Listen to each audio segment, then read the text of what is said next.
bagay sa ating buhay na pwedeng subukin yung faith natin. Like for example, ito. Number 1,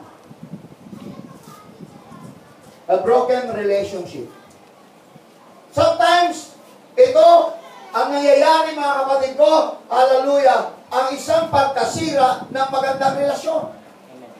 Ha? A broken relationship, minsan ginagamit yung sitwasyon na yan para makita yung faith natin sa Panginoon. Yes, amen. Ha? That's number 1 mga kapatid, hallelujah. Pangalawa, life situation that try our faith, a busy lifestyle. Halimbawa, kung minsan mga kapatid, pagka ang tao naging busy na mga kapatid ko sa kanyang buhay, ang pananampalataya na ignore na. Yes, amen. Nawawala na mga kapatid. Hallelujah. Una, yung broken relationship, iyan mo lang yung kapatid. Yung broken relationship, yung pagkasira ng relasyon, pamilya man, mag-asawa man, magkaibigan man, magkapatid man, isa yun sa dahilan, ang pananampalataya humihina. Ha? Pagka mayroong kaaway dito, hindi ka magsisimba. Tama? Pag nagtampuhan kayo magkapatid, bakit laging napapagdiskitahan ang pagsamba sa Diyos? Yes. Ha? Ayoko nga eh. Ayoko magsimba. Masama ang loob ko. Oh, di ba? Bakit ang Diyos ang napapagdiskitahan? Yes, totoo yan. Di ba? Amen. Malalaman nyo kung saan galing lahat. Yes. Kaya malalaman nyo. Tuloy. Yan yung mga parana. Pangatlo. Ayan. Divine delay in God's promises sometimes.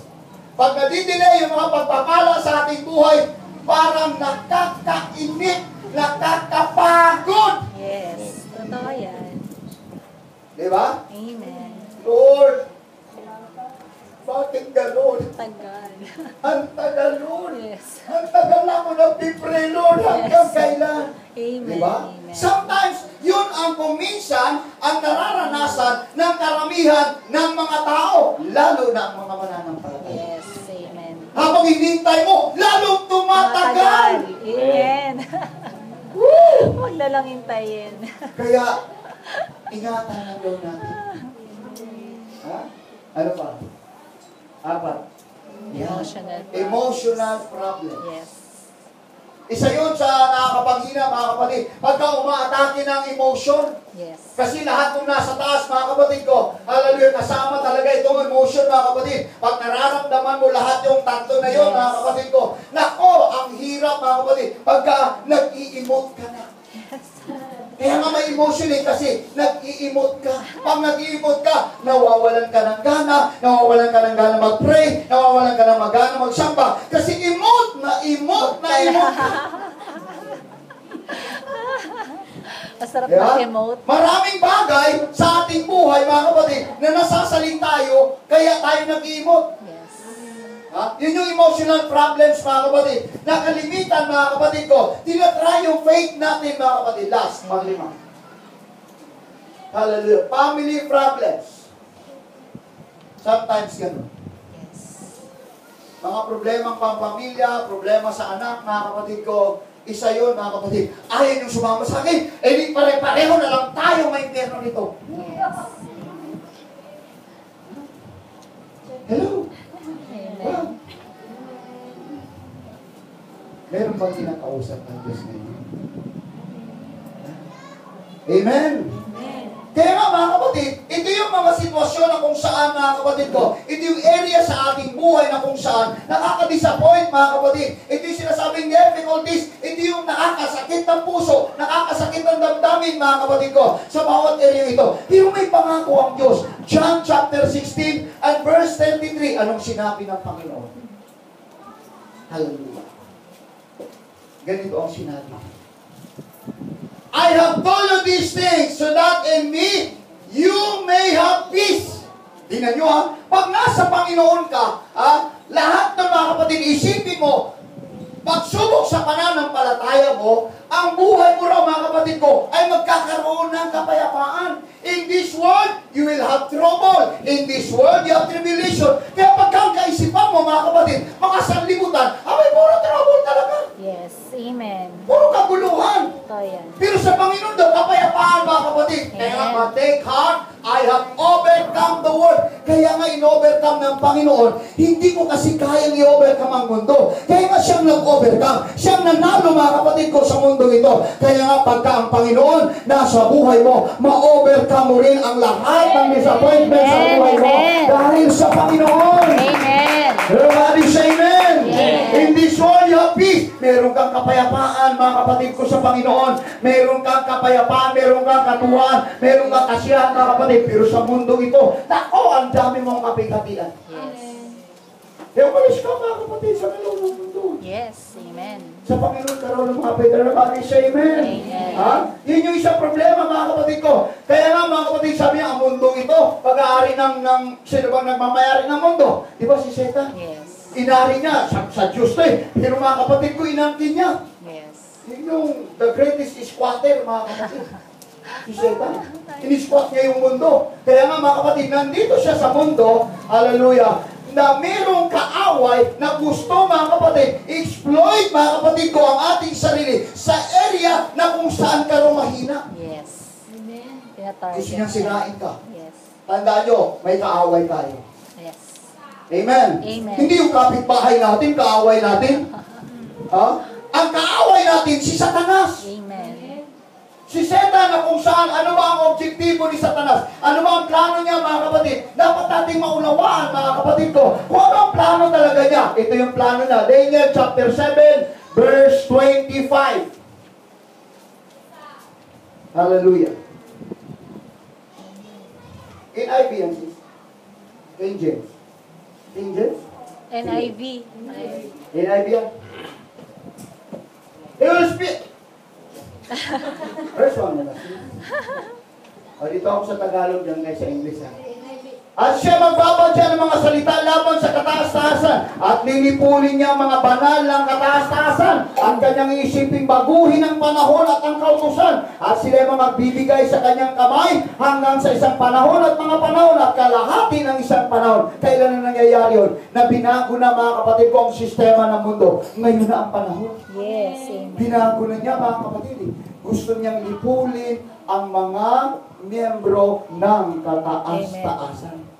Sino ba ang kataas-taasan? Ang ating Panginoon. Panginoon. Amen. Gusto niyang wasakin, gusto niyang sirain, mga kapatid ko. Hallelujah. Kaya nga, mga kapatid, yun yung kanyang plano eh. Ha? Ang gusto niya, manghina ka talaga. Amen. Gusto niya papanginain ang pananampalataya mo, mga kapatid. Kaya ito yung salita ni Daniel sa panahon ito na nangungusap, mga kapatid, na ang Antikristo, hallelujah, nag-insist na ngayon, mga kapatid ko, yung kanyang espiritu. Kumikilos ang espiritu ni Antikristo. Nandito na ito sa mundo, mga kapatid ko. Sa last days na ito, hallelujah, prior to Christ coming, gusto niya munang dayain ang mga mananampalataya, mga kapatid ko. Baguhin ang sistema ng pananampalataya. Gusto niyang alisin at sirain, mga kapatid ko. Ang Antikristo, mga kapatid, ang espiritu niya, siya yung paraan para sirain ang bawat pananampalataya ng bawat mananampalataya. Amen. Anong sabi nga ng Bible? Ha? Sa John chapter 10 verse 10, anong sabi niya? I've come that they Hallelujah. Yun yung malinaw, mga kapatid. Anong objektibo ni Satan, mga kapatid ko? Yan ang sinabi niya eh. That is, come not but for to steal and to kill and to destroy.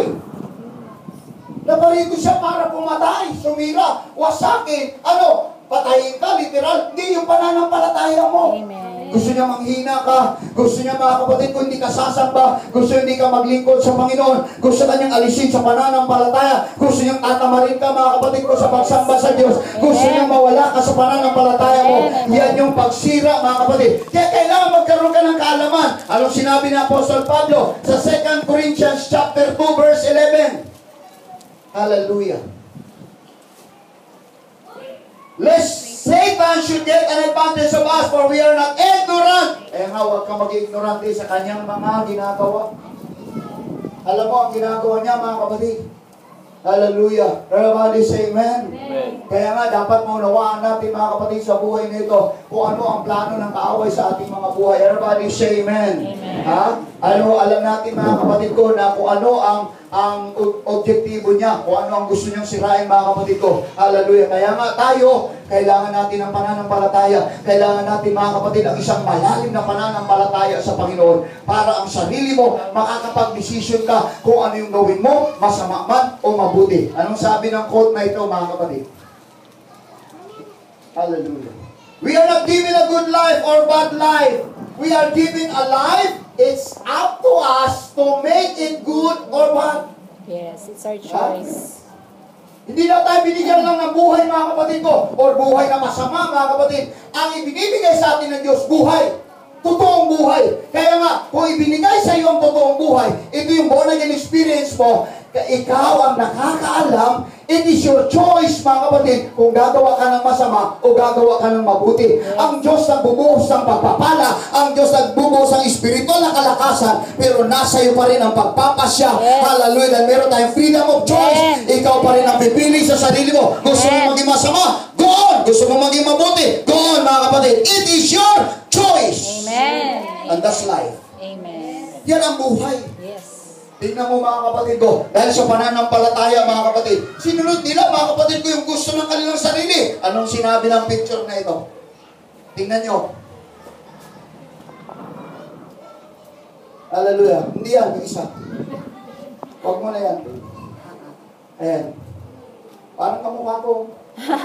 Another US pastor jailed for refusing to wed gay couple.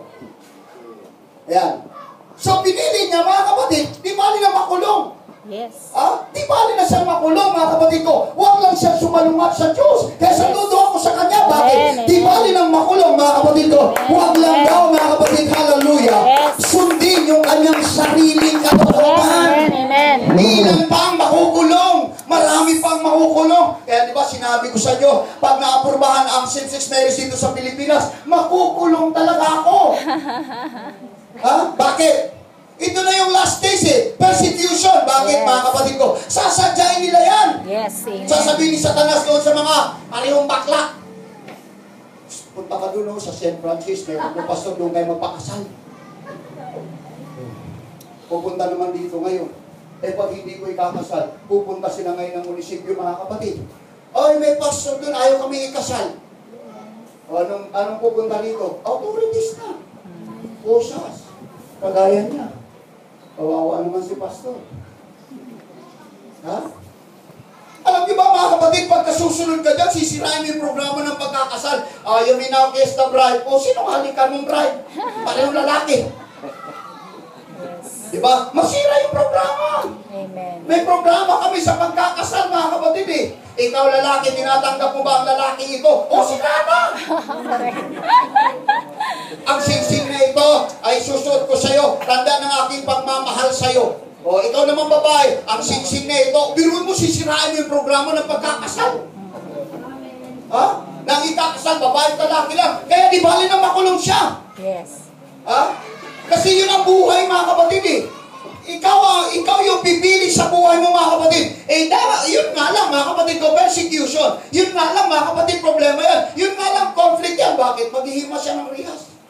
Ewan ko, ilang taon yan. Everybody say amen. Amen. Balik natin sa quote na yun. Kaya nga binigyan tayo ng buhay mga kapatid. Binigyan tayo magandang buhay. Hindi naman masamang buhay Pero kung minsan ang tao, di ba, pinipili nga mga kapatid ko na maging masama. Nasa atin na talaga yun mga kapatid. Kaya nga, yun yung sinasabi ko, yun yung mga trabaho ni Satan mga kapatid, para panghinain, hallelujah, ang mga mananampalataya. Kaya hindi na rin tayo ignorante sa kanyang mga trabaho. Everybody say amen? Hindi ka lang mga kapatid talaga sa totoo lang. Walang kabagay-bagay nga, nagagalit nga yung taong guminsan di ba? Kunti lang magalit. Di ba? Hindi mo na alam. Hayaan na lang natin, may mga tao talaga ginagamit ng tao. Everybody say amen? Ha? Yun yung totoo mga kapatid. Yun yung sinasabi ko ngayon last days, persecution talaga. Matindi ang persecution. Yun yung tribulation kung tawagin, mga kapatid. Yung mga conflicts na yan, yung mga disappointments na yan, yung mga difficulties na yan, yun yung mga tribulation na nangyayari sa ating mga buhay, mga kapatid. Amen. Everybody say amen. Amen. Hallelujah. Kaya nga, mga kapatid ko, kailangan lang talaga yung pananampalataya natin sa Panginoon. Ang pananampalataya, mga kapatid, hallelujah, magsasabi talaga, mga kapatid ko, ito yung susundin ko. Kahit na mahirap, basta sasampalataya ka sa Panginoon. Dahil ang Diyos naman, kaya rin naman, mga kapatid,